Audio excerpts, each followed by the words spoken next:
जय मसीह। आउनुहोस् आज फेरि हामी सदा चाहिँ हाम्रो बाइबल अध्ययनलाई सुरु गर्नेछौँ। हामी प्रेरितको पुस्तकलाई हेरिरहेका छौँ र आज हाम्रो अध्ययन प्रेरित 7 अध्याय हुनेछ।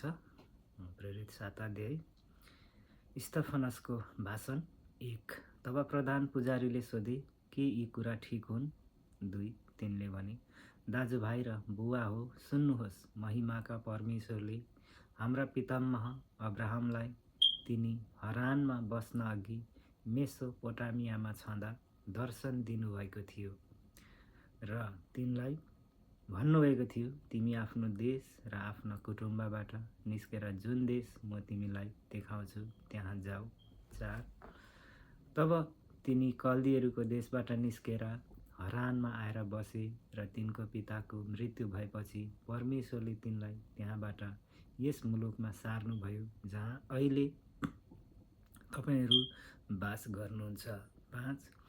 तिनलाई त्यस ठाउँमा जयाजात त परै जाओस्, पाइला राख्ने ठाउँसम्म पनि दिनु भएन। तर तिनको सन्तान नभए तापनि त्यो जयाजात परमेश्वरले तिनको सन्तान र दर सन्तानलाई निजी सम्पत्तिको रूपमा दिने प्रतिज्ञा गर्नुभयो।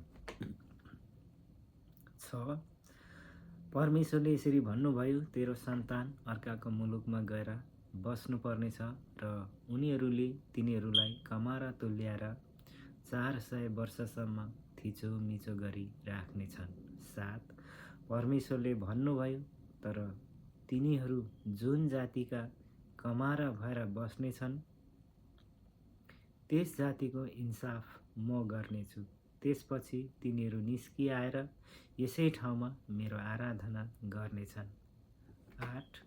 उहाँले तिनीसँग खतनाको करार बाँध्नुभयो र अब्राहम इसाहकका पिता भएर 8औं दिनमा इसाहकको खतना गरे। इसाहक याकुबका पिता भए र याकुब 12 कुलका पिता भए। 9। कुलपतिहरूले योसेफसँग डाह गरेर तिनलाई मिश्र देशमा बेचिदिए, तर परमेश्वर तिनीसँग हुनुहुन्थ्यो। 10। परमेश्वरले तिनको सारा कष्टबाट छुटाएर मिश्र देशको राजा फारोको सामुन्ने तिनलाई कृपा गर्नुभयो र बुद्धि दिनुभयो र फारोले तिनलाई मिश्र देश र उनका सारा घरका हाकिम तुल्याए। 11। त्यसपछि सारा मिश्र देश र कनानमा अनिकाल परेर ठुलो कष्ट भयो र हाम्रा पुर्खाहरूले अन्न पाएनन्। 12। तर याकुबले मिश्र देशमा अन्न छ भन्ने कुरा सुनेर हाम्रो पुर्खाहरूलाई पहिलोपल्ट त्यहाँ पठाए। 13। दोस्रो पटकको भेटमा योसेफले तिनका दाजुभाइहरूलाई आफ्नो परिचय दिए र योसेफको परिवार पनि फारो कहाँ जाहेर भयो। 14। योसेफले आफ्ना बुवा याकुबलाई र आफ्नो जम्मै कुटुम्बलाई जो 75 प्राणी थिए उनी कहाँ डाकी पठाए। 15। याकुब मिश्र देशमा गए र त्यहाँ उनको देहान्त भयो र हाम्रो पुर्खाहरूको पनि त्यहाँ नै देहान्त भयो। 16। त्यसपछि तिनीहरूका मृत शरीर शकेममा लगे र अब्राहमले शकेममा हमोरका छोराहरूबाट दाम तिरेर किनेको चिहानमा राखे। 17। तर जब परमेश्वरले अब्राहमलाई गर्नुभएको करार पुरा हुने समय नजिक आयो, तब मिश्र देशमा ती मानिसहरू बढ्न लागे र तिनीहरूको सङ्ख्यामा वृद्धि भयो। 18। तब मिश्र देशमा योसेफलाई नचिन्ने अर्का राजा खडा भए।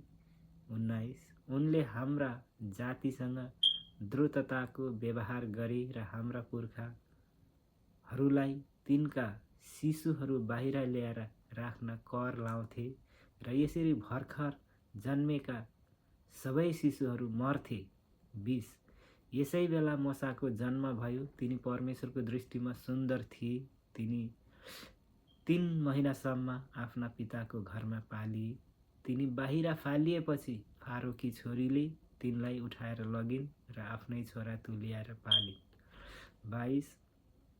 मोसालाई मिश्रीहरूका सारा विधामा शिक्षा दिइयो र मोसा आफ्नो वचन र काममा शक्तिशाली भए। 23 जब तिनी 40 वर्षका भए तब आफ्नो इजरायली दाजुभाइहरूलाई भेट गर्ने इच्छा तिनको हृदयमा उठ्यो। 24 आफ्नो जात भाइमध्ये एकजनामाथि अन्याय भइरहेको देखेर तिनले त्यसलाई रक्षा गरे र त्यस अन्याय गर्ने मिश्रीलाई मारी आफ्नो भाइमाथि भएको अत्याचारको बदला लिए। 25 परमेश्वरले मेरो हातबाट तिनीहरूको उद्धार गर्नुहुन्छ भन्ने मेरो भाइ बन्धुले बुझ्लान् भन्ने तिनले विचार गरेका थिए, तर तिनीहरूले सो बुझेनन्।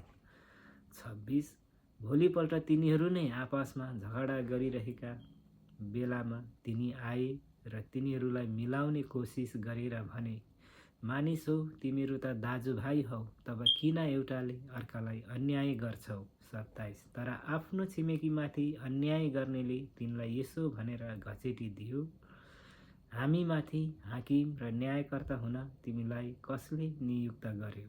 28 हिजो त्यस मिश्रीलाई मारे जस्तो तिमी मलाई पनि मार्न चाहन्छौ। 29 यस्तो जवाब सुनेर मोसा भागेर मिदान देशमा गई प्रवासी भए त्यहाँ तिनका 2 छोराहरू जन्मे। 30 40 वर्ष बितेपछि सिनै पर्वतको उजाड स्थानमा जलिरहेको पोथ्राको ज्वालामा एउटा स्वर्गदूत तिनी कहाँ देखा परे। 31 जब मोसाले यो देखे तब तिनी यस दर्शनले छक्क परे र त्यो हेर्नलाई नजिक जाँदा परमप्रभुको यस्तो बानी भयो। 32 म तिम्रो पुर्खाहरूका परमेश्वर हुँ, अब्राहम, इसहाक र याकुबका परमेश्वर। मोसा काम नलागे र तिनले त्यतातिर हेर्नसम्म आँट गरेनन्। 33 तब परमप्रभुले तिनलाई भन्नुभयो, तिम्रो खुट्टाका जुत्ता फुकाला, किनकि जुन स्थानमा तिमी खडा छौ त्यो पवित्र स्थान हो। 34 मिस्रमा भएको मेरो प्रजाको दुर्दशा मैले देखेँ र तिनीहरूको बिलौना पनि सुने। तिनीहरूलाई छुटकारा दिन म ओर्ली आएको छु। अब आऊ, म तिमीलाई मिस्र देशमा पठाउनेछु।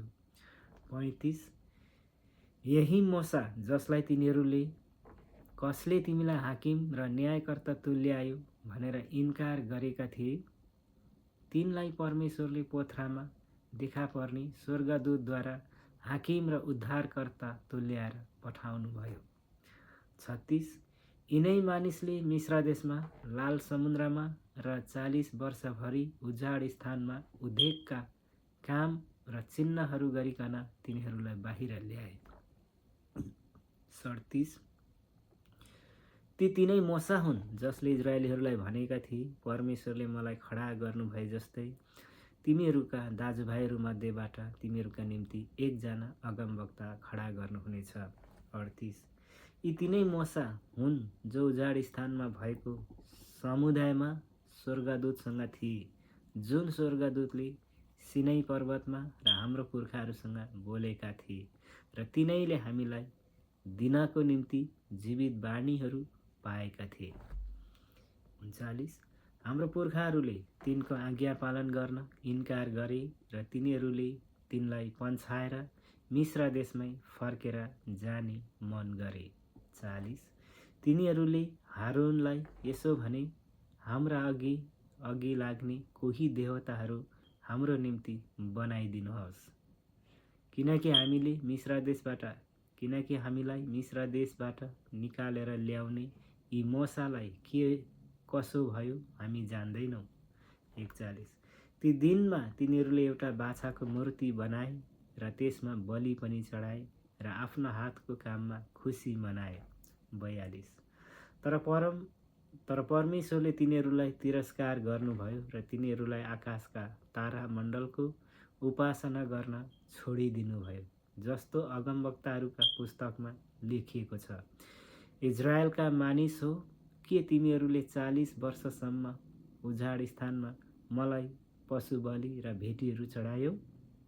43 तिमीहरूले मोलोखको तम्बु र रेफन देवताको तारा र तिमीहरूले पुज्नलाई बनाएका मूर्तिहरू उठाइलग्यौ। अब म तिमीहरूलाई बेबिलोनदेखि पारी निर्वासित गर्नेछु। 44 उजाड स्थानमा हाम्रो पुर्खाहरूका गवाईको मण्डप थियो। मोसाले देखेका नमुना बमोजिम परमेश्वरको आदेश अनुसार यो बनिएको थियो। 45 हाम्रो पुर्खाहरूले पनि उनीहरूको पालोमा अन्य जातिहरूको देश अधिकारमा ल्याउँदा यहोशूको साथमा त्यो तम्बु ल्याए। दाउदको पालोसम्मै त्यो त्यहीँ रहियो। 46 तिनले परमेश्वरको निगाह पाए र याकुबका परमेश्वरको निम्ति एउटा वासस्थान बनाउने अनुमति मागे। 47 तर उहाँको निम्ति भवन चाहिँ सलोमोनले बनाए। 48 तर हातले बनाएका भवनहरूमा परमेश्वर वास गर्नुहुन्न जस्तो अगमवक्ताले भनेका छन्। 39 मेरो सिंहासन स्वर्ग हो र पृथ्वी मेरो खुट्टाको पाउदन। तिमीहरूले मेरो निम्ति कस्तो भवन बनाउने हो? परमप्रभु भन्नुहुन्छ, मेरो विश्रामको ठाउँ कुन हो?